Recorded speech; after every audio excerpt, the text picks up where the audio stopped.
Sachez quand même que l'ARS et l'assurance maladie sont nos partenaires, bien évidemment. L'assurance maladie nous paie et l'ARS se donne les grands axes des projets de santé auxquels nous devons adhérer. Alors bien évidemment, ça ne coûte pas forcément de source et notamment, peut-être un des enjeux, une des difficultés, ce sont aussi les générations. Ce sera beaucoup plus facile pour les générations montantes qui sont nées avec le numérique en main que pour les plus anciennes qui ont un peu de mal avec ça. Quand on a connu les demandes en temps préalable, format minimal, avec les enveloppes dispensées d'affranchissement, et qu'on a découvert l'ordinateur 30 ans dépassés et qu'aujourd'hui on est envahi du numérique, c'est vrai que en peu de temps, en une génération, c'est une transformation extraordinaire. Alors pour les plus anciens, n'en parlons même pas, mais pour les praticiens, moi je sais qu'une des choses qui font que je ne me roule pas dans tout cela, c'est que non seulement je ne suis pas très sensible, à l'écoute du fait de mes responsabilités, mais c'est que pour moi c'est d'une froideur absolue. Et c'est vrai qu'on a des métiers de relations humaines, et ça malgré tout, le télésoin, la téléexpertise, la télémédecine, la téléconsultation, le numérique à tout va, je pense qu'il y a une chose qu'il ne faut pas que ça nous fasse perdre de vue, c'est le rapport aux soins, c'est le rapport aux patients et c'est le rapport à l'humain. Je veux dire, nous sommes avant tout, gardons-nous, je dis ça surtout pour peut-être les plus jeunes d'entre nous, de devenir pratiquement plus que des experts, mais un peu froids, un peu distanciés. On a besoin de toucher nos patients, on a besoin de parler avec eux, sans rentrer dans des délires absolus tels que il y en a un qui est en train d'être constitué à un certain échelon national avec un déontomètre. Alors là, on atteint le sublime de la folie absolue. C'est-à-dire, si aujourd'hui les rapports humains font que, quand je vais voir mon boulanger ou mon praticien de santé, il faut que j'évalue d'une échelle de 0 à 40 s'il a été empathique ou s'il m'a mis une main au cul, je ne sais pas, on en est arrivé là en 2022. Ah ben, c'est que la société est malade. Alors si elle est malade, c'est pas en faisant des trucs à la con comme ça qu'on va résoudre le problème, c'est peut-être de reprendre les fondations mêmes, celles de l'attachement au respect dû à l'autre, des valeurs humaines, de la compassion, de la courtoisie, de la politesse, de tous ces mots savants qui, dans la bouche de beaucoup, aujourd'hui, ne veulent rien dire, parce qu'on ne sait pas dire merci, on ne sait pas dire bonjour, on ne sait pas demander comment ça va, et on parle en langage SMUS ou autre, ça devient complètement délirant.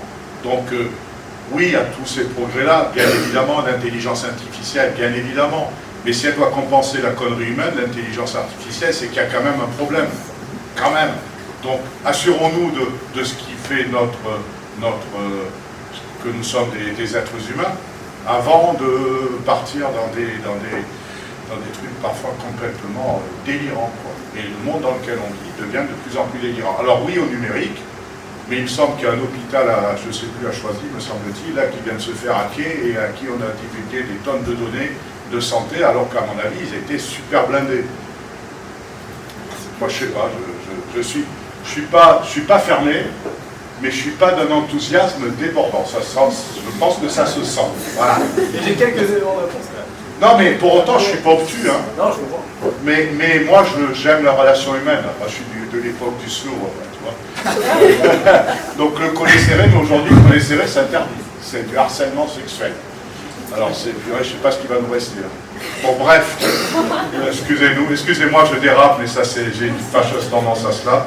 Mais parce que, voilà, nous sommes des êtres humains à part entière, quoi. Donc, oui, à tous ces trucs-là, au virtuel, à tout ce qu'on veut, mais surtout, oui, à la main dans le dos, oui, à la main compatissante sur une épaule, oui, à une belle bise sur la joue, voilà, sans que ce soit considéré comme une atteinte à la dignité de je ne sais pourquoi. Ou alors, c'est qu'on devient fou. Voilà.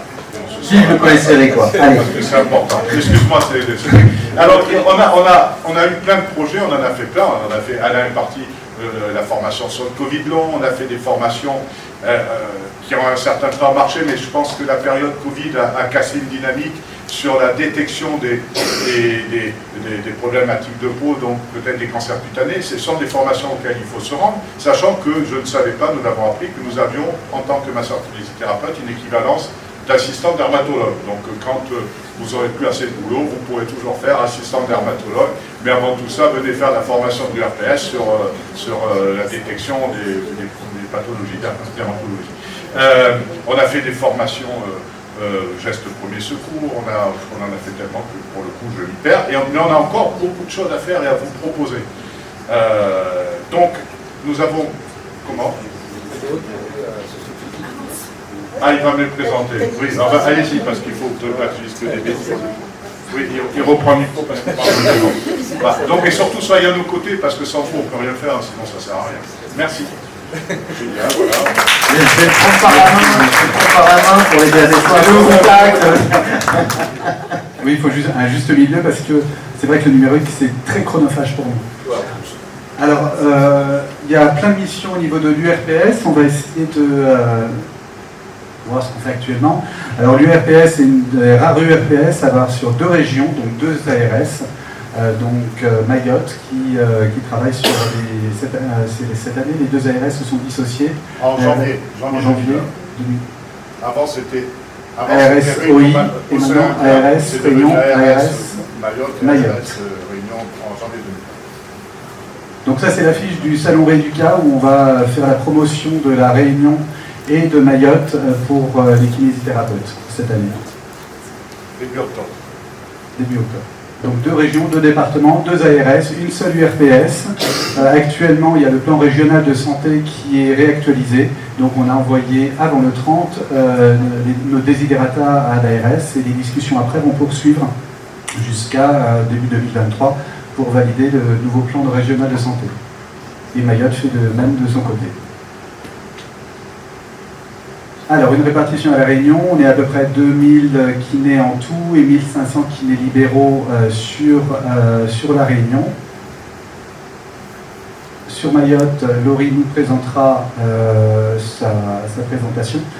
On a eu la semaine dernière une discussion avec Madame la Ministre pour justement parler du zonage sur le fait qu'on a demandé une dérogation spécifique pour la Réunion pour avoir une étude non pas par canton mais par quartier qui permettrait d'avoir quelque chose de beaucoup plus fin au niveau de l'analyse du territoire, sachant que au niveau des négociations conventionnelles, il parle d'une zone noire où il n'y a pas de création, il n'y a que des disparitions de postes.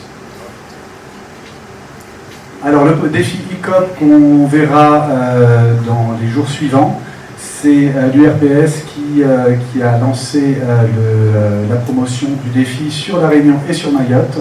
La Réunion est arrivée 2e département au niveau national et Mayotte qui a dépassé la Corse.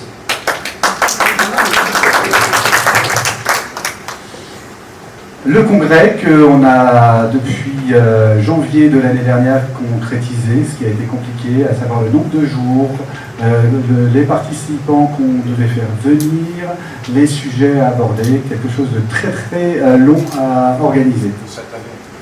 Cette année, l'année dernière, on l'avait fait à l'IFMK sur une seule journée. 2019. On a lancé il y a 3 ans. Il y a 3 ans? Ah oui, il y a Covid entre-temps. Alzheimer.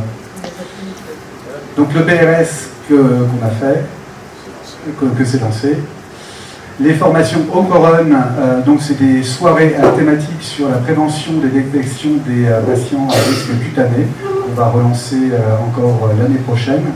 On fait partie de l'accompagnement et de la promotion de l'ETP La Réunion avec le Run Diabète, où quand les kinés sont formés à l'éducation thérapeutique, peuvent entrer dans le dispositif Run Diabète. Avec l'association Respirun, on a lancé des projets d'éducation thérapeutique du patient. Pour l'instant, c'est un projet en cours. On a aussi fait impulser des formations DPC, notamment la prise en charge du Covid. Actuellement, c'est en cours de développement.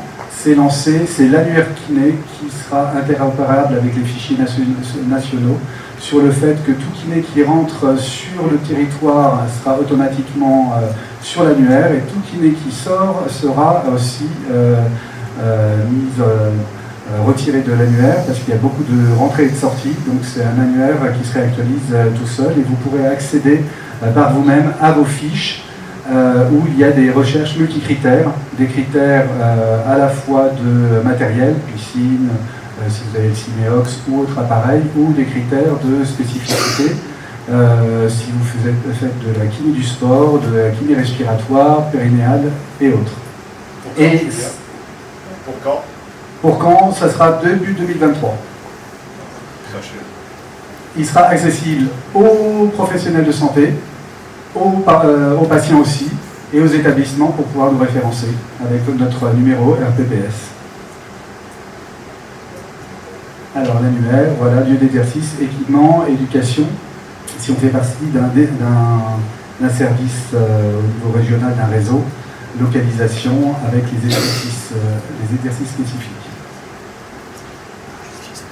Donc on sera présent au Salon Rééduca.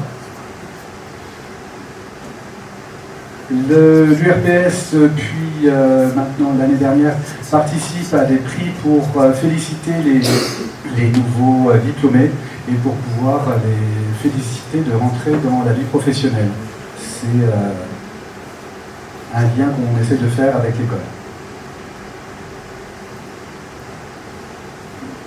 Et je laisse le micro.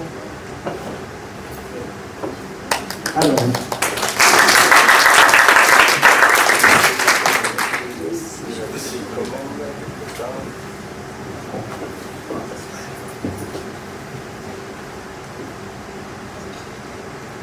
du coup, je suis Bruno Laurie, je suis kinésithérapeute à Mayotte.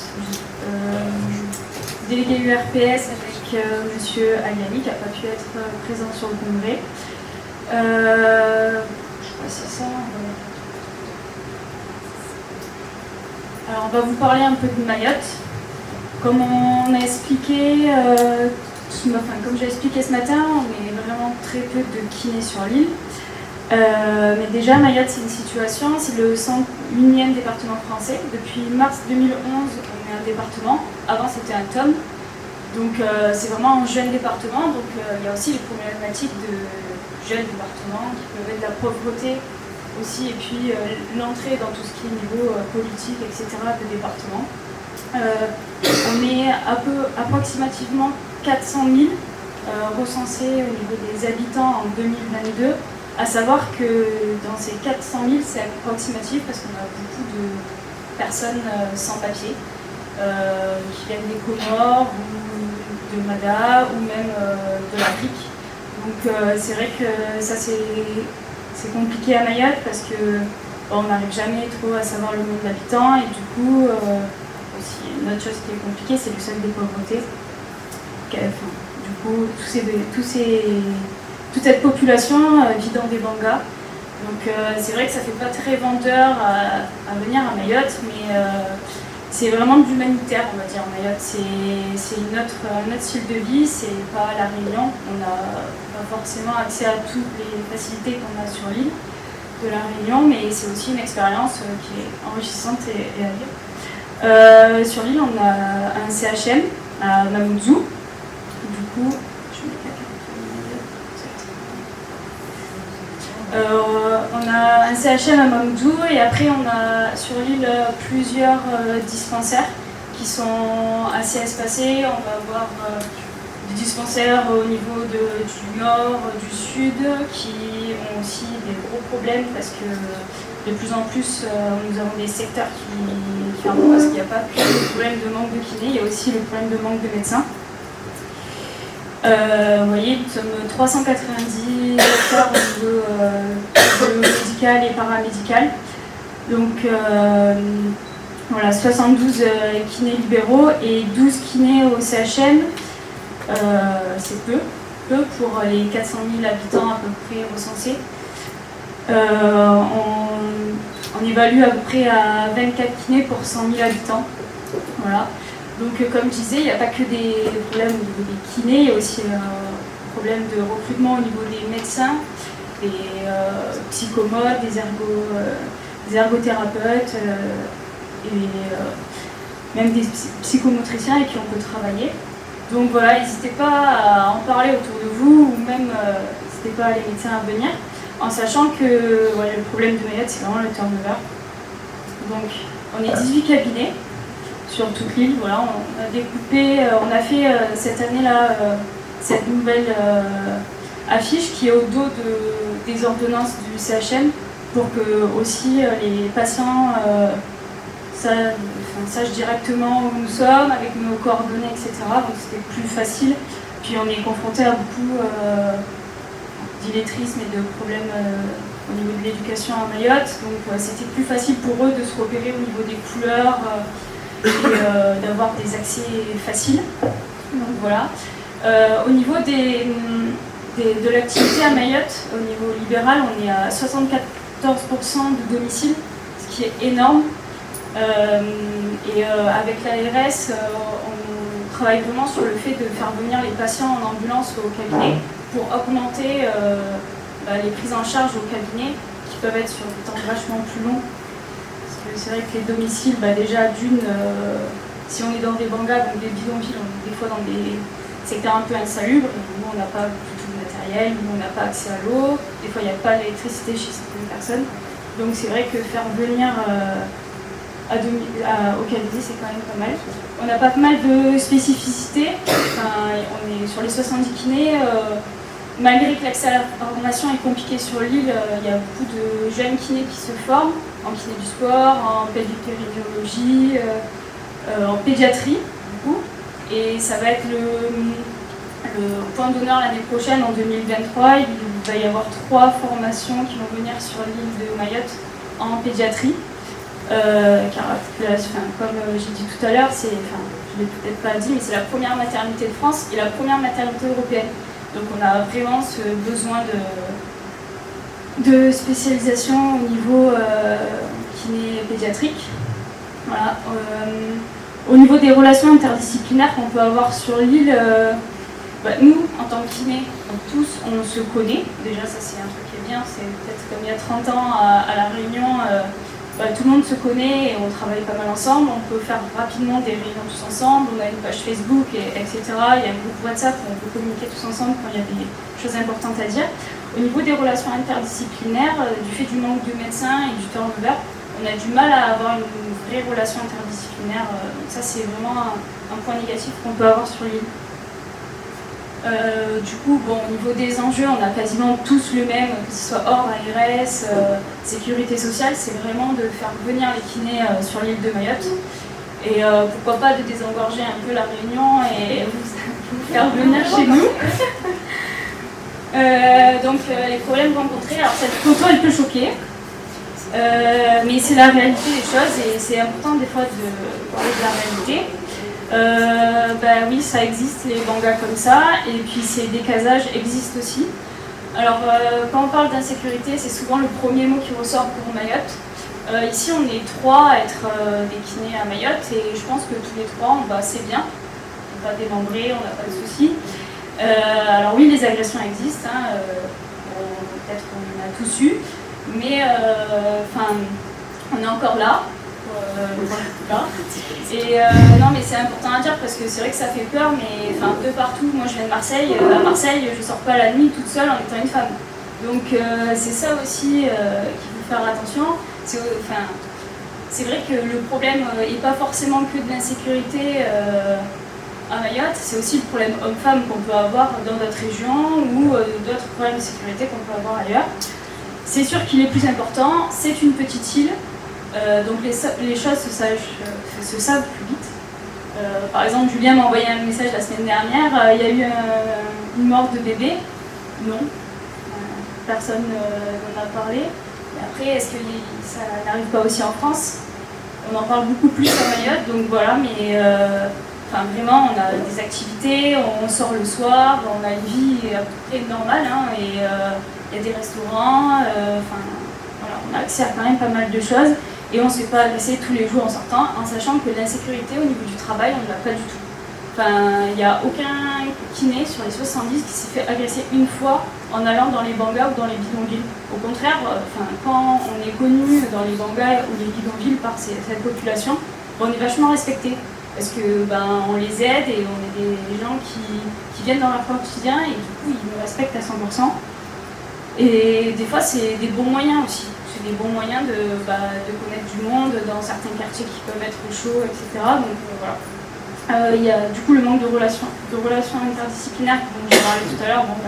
Du fait du turnover, c'est compliqué. Après, il y a une jeune génération là, de médecins au CHM qui vient d'arriver, qui est pas mal motivée parce qu'ils rentrent directement en contact avec les libéraux, donc ça c'est bien. Ça change un peu, c'est eux qui viennent directement à notre rencontre. Donc voilà. Il y a un manque d'aide sur l'île de Mayotte. On n'a pas forcément toutes les subventions. Au niveau de l'État français, même, on n'en parle pas tout le temps. Il y a un manque de développement, c'est sûr, qui a travaillé. Au niveau des ICA, on a demandé donc voilà. Donc, les solutions au niveau par exemple des ICA, on a demandé des ICA Bou et Banga parce que c'est vrai que quand on va des fois dans des bidonvilles, on met 15 minutes à y aller à pied, on passe des rivières et compagnie. Donc, oui. Et puis il n'y a pas d'eau, d'électricité, donc voilà, on a demandé ça. Donc c'était en parler, je crois que ça a été mis en place, je sais pas. Je crois que la sécurité sociale voulait mettre en place.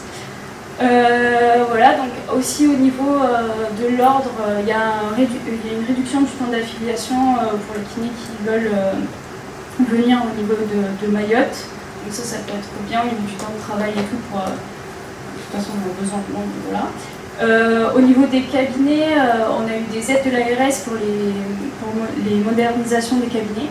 Donc on va passer une vidéo tout à l'heure, on va vous montrer, on ne vit pas dans des bidonvilles, dans les cabinets, hein. On a accès à plein de matériel, on fait des trucs différents, donc voilà. Après, voilà. C'est vraiment le fait de rendre l'île de Mayotte plus attractive. On a trouvé des moyens entre tous les kinés de l'île de promouvoir la kiné sur Mayotte par des vidéos. Donc on s'est tous mis ensemble et on a essayé de faire une vidéo qui va être passée tout à l'heure et qu'on aimerait passer dans les IFMK et dans le plus d'endroits possible pour vraiment promouvoir la kiné à Mayotte.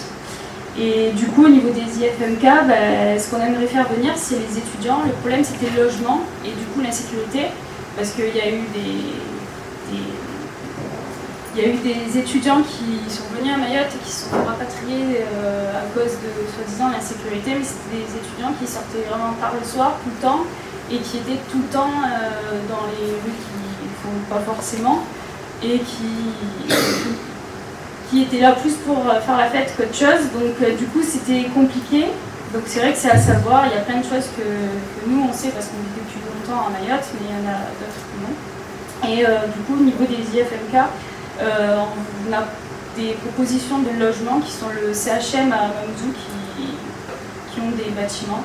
Donc ça peut être bien de mettre en relation du coup le CHM avec l'IFMK de la Réunion, c'est ce qu'on aimerait faire. Voilà.